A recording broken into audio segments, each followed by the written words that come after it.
شام دي مقاعد يعني كلام مالي وەکوتن و هیچ کاتێک ئامادەنیە ڕێگە بدات بە ژانێکی ئازاد بۆ گەلەکەمان. بەخێر بێن.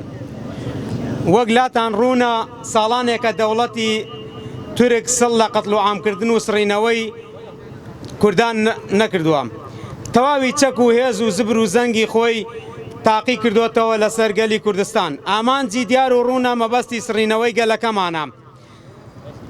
سەدەیەکە بەو پەڕی تواناوە کەوتۆتە گیانی هاوڵاتیانی نیشتەجێی باکووری کوردستان بە تەواوی پێکاتە و ئەدیانەکانەوە. لە ئێستاشدا زوڵم و زۆر و دەستدرێژی و لەشکرکێشی پەلەمارە داگیرکاریەکانی بۆ سەر هاونیشتیمانیانمان لە ڕۆژئاوای کوردستان بەکردار جێبەجێ دەکات.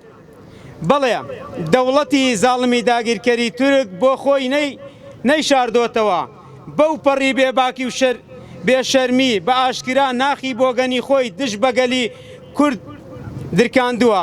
بەڕوونی دەڵێت کوردێک لەو سەری دنیا بڵێ کوردم ئێمە هەوڵی سەنەوەی ژیانی دەدەین، یان ئەگەر دەوڵەتێک لە ئەفریقا دروست بێ و ناوی کوردستان بێت ئێمە داگیری دەکەین و وێرانی دەکەین. ئێمە دەبێت تێبگەین کە دەوڵەت و دەسەڵاتدارانی تورک ڕاستگۆن لەگەڵ بەڵێن و ناخی خۆیان.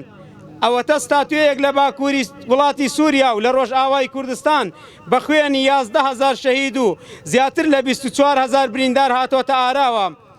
ئێستا سوپای بێدینی مناڵکوژەکەی ئەتاتورک و دەوڵەتی تورک پەلەماری داوە بە تۆپ و تەیارە لە هەوڵی داگیرکردن و وێرانکردنی وڵاتی کوردانە. دەزانین جیهان لەلایەن هەردوو وڵاتی زلهێزی ئەمریکا و رووسیا بەڕێوە دەبرێت و کۆنتڕۆل کراوە. کەمێک بگەڕێنەوە بۆ مێژوو ئەوەمان بۆ ڕوونەبێتەوە کۆمارە ساواکەی مەهاباد کە پشتی بە گەلی کوردستان و وڵاتی رووسیا بەست.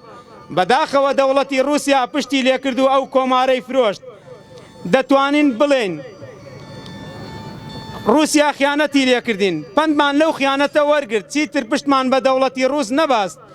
لە دوای ئەو خیانەتەی رووسیا ئەمریکا خۆی لێ نزیک کردینەوە وەکو باشترین دۆست خۆی نمایش کرد. لە دوای ڕاپەڕینەوە بوو پشتی گەلی کوردی باشووری گرتو تا ڕادەیەک ڕۆڵی گێڕا بۆ ڕزگارکردنی ئەم گەلە لە چنگی ڕژێمی عێراق. لە دوای ئاڵۆزیەکانی ڕۆژهەڵاتی ناوەڕاست لە ساڵی 2011 بەدواوە گەلەکەمان لە ڕۆژئاوای کوردستان بڕیاری خۆیدا ئازادانە بژی و جۆرێک لە نیمچە سەربەخۆی دیموکرات بێنێتە ئاراوە. تەواوی شارەکانی ڕۆژئاوای کوردستان و چەند شارێکی لە سووریای عەرەبی ئازاد کرد.